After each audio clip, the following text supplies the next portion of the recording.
BA द्वितीय वर्ष के इस पेपर तुलनात्मक शासन एवं राजनीति के अंदर अपन ने विगत कक्षाओं के अंदर तुलनात्मक राजनीति का अर्थ और तुलनात्मक राजनीति के क्षेत्र के बारे में अध्ययन किया था। आज अपन तुलनात्मक राजनीति के इतिहास के बारे में विचार विमर्श करेंगे। जैसा कि प्रिय विद्यार्थियों आपको पता है, तुलनात्मक राजनीति विज्ञान का एक अनुषंगी विषय है। राजनीति विज्ञान के अंदर सिद्धांत निर्माण के अंदर तुलनात्मक राजनीति का अपना एक महत्वपूर्ण स्थान है। विशेषकर तुलनात्मक राजनीति जो शब्द है वो द्वितीय विश्व युद्ध के बाद में राजनीति विज्ञान की विषय वस्तु का एक क्षेत्र बना। लेकिन तुलनात्मक राजनीति के अगर अपन इतिहास पर बात करें तो तुलनात्मक राजनीति का इतिहास उतना ही पुराना है जितना राजनीतिक चिंतन। जब से मानव के राजनीतिक व्यवहार, राज्य, संस्था, सरकार के बारे में अध्ययन अध्यापन की प्रक्रिया शुरू हुई है, उसी के साथ साथ कुछ कम अधिक मात्रा में सभी संस्थाओं की तुलना करना और उसके विश्लेषण और अध्ययन के बाद में सिद्धांत निर्माण करने की प्रक्रिया चलती आ रही है। तुलनात्मक राजनीति के अंदर फर्क इतना आया है कि सबसे पहले तुलनात्मक विश्लेषण का महत्व होता था और वर्तमान में उस तुलनात्मक विश्लेषण का जगह जो है वो तुलनात्मक राजनीति ने ले लिए। तुलनात्मक राजनीति का इतिहास के बारे में अपन बात करें तो तुलनात्मक राजनीति के विकास के 3 चरण रहे हैं। सबसे पहला है द्वितीय विश्व युद्ध से पूर्व तुलनात्मक राजनीति। अपन अगर तुलनात्मक राजनीति के इतिहास पर चर्चा करते हैं तो इसके कुछ 3 चरण हैं। उसमें सबसे पहला चरण है द्वितीय विश्व युद्ध से पूर्व तुलनात्मक राजनीति किस अवस्था के अंदर थी। प्रिय विद्यार्थियों, द्वितीय विश्व युद्ध से पहले तुलनात्मक राजनीति, जैसा कि मैंने आपको बताया कि तुलनात्मक राजनीति का इतिहास उतना ही पुराना है जितना कि मानव का राजनीतिक चिंतन। मानव के राजनीतिक चिंतन की शुरुआत जैसा कि प्लेटो से मानी जाती है। प्लेटो राजनीतिक चिंतन पर शुरुआत करने वाला पहला व्यक्ति था यूनान के अंदर, और प्लेटो के शिष्य अरस्तु ने सबसे पहले राजनीति विज्ञान के अंदर तुलनात्मक पद्धति का समावेश किया। अरस्तु वह राज्य वैज्ञानिक था जिसने अपने सिद्धांतों का निर्माण करने से पहले उस समय की 158 संविधानों का अध्ययन किया। उस 158 संविधानों की समानताओं और असमानताओं का विस्तृत अध्ययन करने के बाद में अरस्तु ने अपने सभी राजनीतिक सिद्धांतों का या अपने समय के जितने भी अपने राजनीतिक सिद्धांत थे उनका प्रतिपादन किया। हम संक्षेप में यह कह सकते हैं कि बीज रूप के अंदर, शुरुआती स्टेटस के अंदर अरस्तु वह पहला राजनीति वैज्ञानिक था जिसने सिद्धांत निर्माण के अंदर विभिन्न संस्थाओं की तुलना करने और उनका विश्लेषण करने के बाद में ही आगमनात्मक पद्धति के आधार पर सिद्धांत निर्माण की तरफ आगे बढ़ा। उसने अपने सिद्धांतों का निर्माण करने से पहले 158 देशों के संविधानों का अध्ययन किया और उसके पश्चात संविधान निर्माण का कोशिश किया। उसके बाद में अरस्तु के बाद में तुलनात्मक राजनीति का सबसे अधिक प्रयोग सिद्धांत निर्माण में करने वाले विचारक हैं मैकियावली। मैकियावली को पुनर्जागरण का शिशु कहा जाता है। पुनर्जागरण के दौर में मैकियावली ही वह एकमात्र ऐसा व्यक्ति था जिसने सभी सिद्धांत निर्माण के अंदर मानव और शासन किस तरह से किया जाता है इस बिंदु को बीच में रखकर अपने सिद्धांत का निर्माण किया। मैकियावली अपने सिद्धांत निर्माण के अंदर इतिहासवाद का सहारा लेता है। वह अपने जमाने की, अपने समय से पूर्व के इतिहास का विस्तृत अध्ययन करने के बाद में एक राजा को या एक शासक को किस तरह से शासन करना चाहिए उसका विवरण अपनी पुस्तक प्रिंस के अंदर करता है। प्रिंस के अंदर उसने इतिहासवाद के आधार पर ही अपने सिद्धांतों का निर्माण किया है। इतिहास के विभिन्न कालों का तुलनात्मक अध्ययन करने के बाद में ही मैकियावली एक सिद्धांत निर्माण या एक शासन को किस तरह से शासन करना चाहिए इस बिंदु तक पहुंचता है। मैकियावली के बाद में इस बिंदु पर सबसे पहले मोंटेस्क्यू ने इस तुलनात्मक राजनीति का सिद्धांत का प्रतिपादन किया, या इस तुलनात्मक अपने सिद्धांतों के निर्माण के अंदर तुलना का सहारा लेने वाला तीसरा व्यक्ति मॉन्टेस्क्यू को प्रमुख रूप से माना जाता है, जिसने अपनी पुस्तक स्पिरिट ऑफ लॉज, कानून की आत्मा, इस पुस्तक की रचना करते वक्त उसने उस अपने जमाने की इतिहास का, अपने जमाने की राजनीतिक संस्थाओं का तुलनात्मक अध्ययन करने के बाद में ही वह स्पिरिट ऑफ लॉज की रचना करता है और एक महत्वपूर्ण सिद्धांत का प्रतिस्थापन करता है कि जितने भी संस्थाएं हैं वो एक दिन के अंदर या रात के अंदर नहीं बनती है, बल्कि जिस तरह से पौधे का या बालक का स्नेह स्नेह विकास होता है, उसी तरह राजनीति विज्ञान के अंदर संस्थाओं का धीरे धीरे विकास होता है और इस विकासवादी उसको विकासवाद का जनक भी कहा जाता है। तुलनात्मक राजनीति के इतिहास विकास का जो दूसरा चरण जो है वो मैं यहाँ नोट कर देता हूं, वो है द्वितीय विश्व युद्ध के बाद का चरण।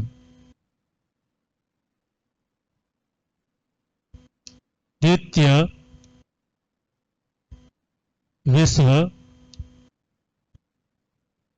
युद्ध के बाद का चरण, यानी 1949 के बाद में तुलनात्मक राजनीति के विकास के अंदर दो महत्वपूर्ण विद्वानों हेक्सर और मैक्रेडिस, हेक्सर एवं मैक्रेडिस का भी तुलनात्मक राजनीति के विज्ञान में बहुत महत्वपूर्ण स्थान रहा है। वस्तुतः द्वितीय विश्व युद्ध से पहले तुलनात्मक राजनीति के अंदर जो तुलनाएं की जाती थी वो किसी भी देश की या किसी भी शासन व्यवस्था की केवल औपचारिक संस्थाओं की ही तुलना की जाती थी। औपचारिक संस्थाओं से तात्पर्य यह है कि जिन संस्थाओं का संविधान के अंदर या कानून के अंदर उल्लेख कर दिया गया है, उन्हीं संस्थाओं की आपस में तुलना करने के बाद में निष्कर्ष निकालने की प्रवृत्ति जो थी वो द्वितीय विश्व युद्ध से पहले थी। लेकिन इस प्रवृत्ति के कारण द्वितीय विश्व युद्ध आते आते इस प्रवृत्ति की एक कमजोरी यह महसूस की गई कि इससे मानव के राजनीतिक व्यवहार का समग्रता के साथ अध्ययन नहीं हो पाता है, मानव के राजनीतिक व्यवहार का सांगोपांग अध्ययन नहीं हो पाता है, और इस वजह से तुलनात्मक राजनीति की जो प्राचीन अध्ययन पद्धतियां थी वह मानव के राजवैज्ञानिकों को सही निष्कर्ष तक या सही राजनीतिक निर्माण में सहयोग प्रदान नहीं कर पाती थी। अंततः हेक्सर और मैक्रेडिस के द्वारा तुलनात्मक राजनीति के अंदर उन सभी अध्ययन पद्धतियों जो दूसरे राजनीति विज्ञानियों या दूसरे अनुशासनों के अंदर डेवलप थी, उनका तुलनात्मक राजनीति के अंदर हेक्सर और मैक्रेडिस के द्वारा सर्वप्रथम प्रयोग किया गया और उन्होंने ही तुलनात्मक राजनीति के अध्ययन क्षेत्र को बहुत ज्यादा विस्तृत कर दिया। जहां एक और द्वितीय विश्व युद्ध से पहले तुलनात्मक राजनीति या तुलना करने का आयाम जो था वो पश्चिमी राष्ट्रों विशेषकर अमेरिका और यूरोप के देशों तक ही सीमित था, लेकिन जब उन्हें लगा कि हेक्सर और मैक्रेडिस को लगा कि इस तरह का जो पाश्चात्य समाज विज्ञानों पर आधारित जो राजनीतिक अध्ययन है वह मानव की या संपूर्ण दुनिया के लिए एक अच्छा सिद्धांत बनाने में मददगार नहीं हो सकता, इसलिए उन्होंने एशिया और अफ्रीका के जो विकासोन्मुख देखे थे वहां के समाजों का, वहां की राजनीतिक संस्थाओं का अध्ययन भी द्वितीय विश्व युद्ध के बाद के अंदर तुलनात्मक राजनीति के अंतर्गत किया। और तुलनात्मक राजनीति के विकास का जो तीसरा चरण है वो है तुलनात्मक राजनीति के विकास का वर्तमान चरण। तुलनात्मक राजनीति के विकास का वर्तमान चरण। तुलनात्मक राजनीति के इतिहास के अंदर अपन जो विकास की बात कर रहे हैं, तुलनात्मक राजनीति के विकास का जो तीसरा चरण है वह कमोबेश व्यवहारवाद और उत्तर व्यवहारवाद का युग है। द्वितीय विश्व युद्ध के बाद में ये दोनों एक दूसरे से जुड़े हुए हैं। इसके अंदर डेविड स्टन और दो महत्वपूर्ण विद्वान इसमें आते हैं, डेविड स्टन, आमंड एवं पावेल एवं डायस। डेविड स्टन ने अपने संरचनात्मक उपागम संरचनात्मक उपागम, आमंड और पावेल द्वारा संरचनात्मक एवं प्रक्रियात्मक उपागम, और डायस ने संचार सिद्धांत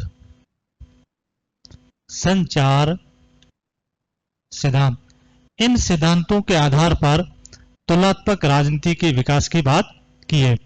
द्वितीय विश्व के तुलनात्मक राजनीति के इस तृतीय चरण के अंदर जिन विद्वानों का सबसे अधिक तुलनात्मक राजनीति के विकास के अंदर योगदान रहा है वो है डेविड स्टर्न, आमंड और पावेल और डायस। डेविड स्टर्न ने द्वितीय विश्व युद्ध के बाद में राजनीतिक व्यवस्था को समझने के लिए संरचनात्मक उपागम का सहारा लिया और इसके अंदर वो कई शब्दावलियां उपयोग करता है, जैसे मांग करता है, समर्थन करता है, फीडबैक करता है इत्यादि, आगत करता है, निर्गत करता है। इन शब्दावलियों के आधार पर उन्होंने विभिन्न राजनीतिक व्यवस्थाओं की संरचनाओं का एक तुलनात्मक खाका राजनीति विज्ञानियों के सामने रखा और उसके आधार पर निष्कर्ष निकालने की प्रवृत्ति का बल दिया। इससे थोड़ा आगे बढ़कर आमंड और पावेल ने इसके सिद्धांत के अंदर सोचा। उन्होंने कहा संरचना का अध्ययन करने के साथ साथ में ये संरचनाएं प्रक्रियात्मक स्तर पर किस तरह से कार्य करती है इसका भी तो राजनीति विज्ञान के अंदर अध्ययन किया जाना चाहिए।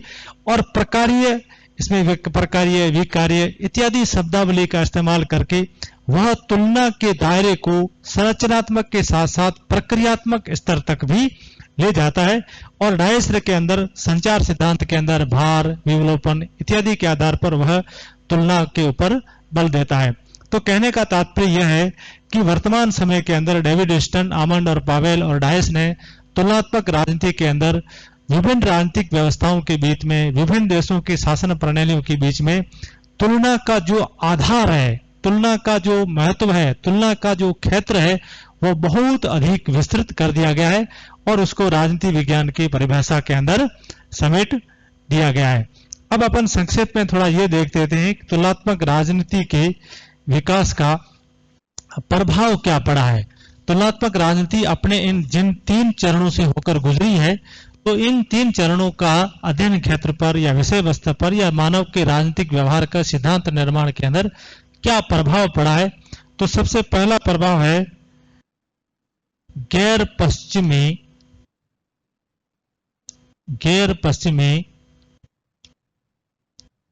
देशों से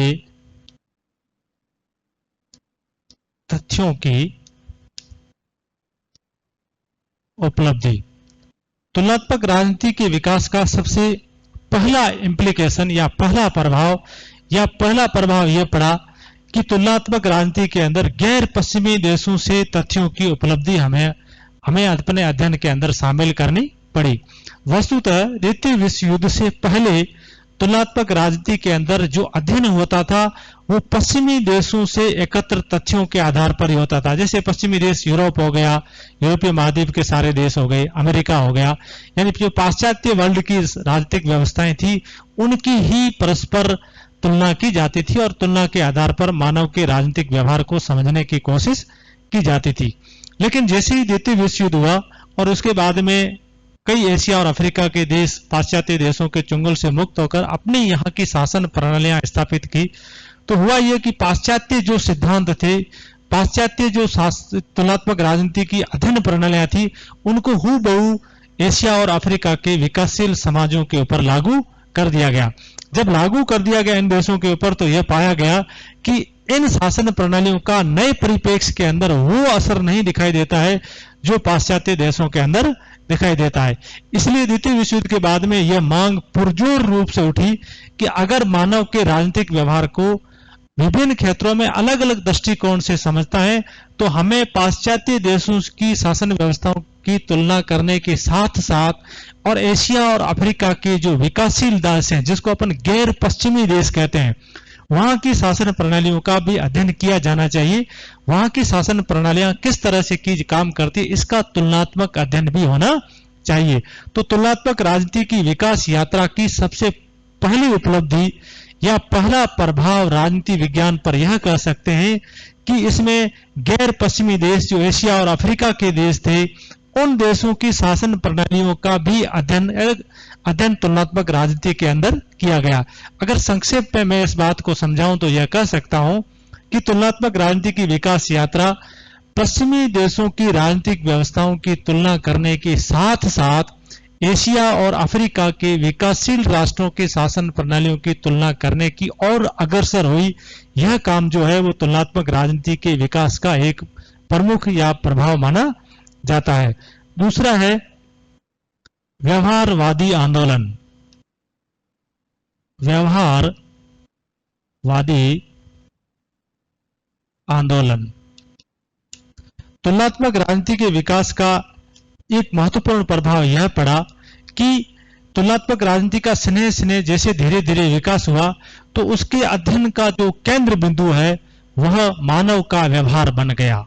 द्वितीय विश्व युद्ध से पहले या तुलनात्मक राजनीति के विकास के शुरुआती चरणों के अंदर विभिन्न देशों की शासन प्रणालियों का केवल संस्थागत, केवल औपचारिक, केवल कानूनी अध्ययन ही किया जाता था और उसके आधार पर उसकी तुलना करने के बाद में निष्कर्ष निकाले जाते थे। लेकिन तुलनात्मक राजनीति के विकास की प्रक्रिया स्नेह स्नेह जैसे ही आगे बढ़ी तब यह महसूस किया जाने लगा कि ये जो तुलना विभिन्न देशों की शासन प्रणालियों का केवल कानूनी और औपचारिक अध्ययन है, ये हमें सिद्धांत निर्माण के अंदर सटीकता या वैज्ञानिकता या सही जो सांगोपांग सिद्धांत निर्माण में सहायक नहीं है। इसलिए होना यह चाहिए कि अब जो सिद्धांत निर्माण का कार्य किया जाएगा विभिन्न देशों की शासन प्रणालियों की तुलना करने के लिए उसमें मानव के राजनीतिक व्यवहार को केंद्र बिंदु माना गया है। यानी इस आंदोलन के अंदर मानव का व्यवहार, अब यह व्यवहार तुलनात्मक राजनीति का केंद्र बिंदु बन गया। यानी संस्था जो पहले कानूनी औपचारिक थी उसके स्थान पर व्यवहार ने एक महत्वपूर्ण स्थान धारण कर लिया गया है और इस व्यवहार का केंद्र बिंदु बनाने का कार्य भी इस तुलनात्मक राजनीति की विकास यात्रा या इस तुलनात्मक राजनीति के इतिहास को दिया जा सकता है। और तीसरा है समाज शास्त्रीय प्रभाव।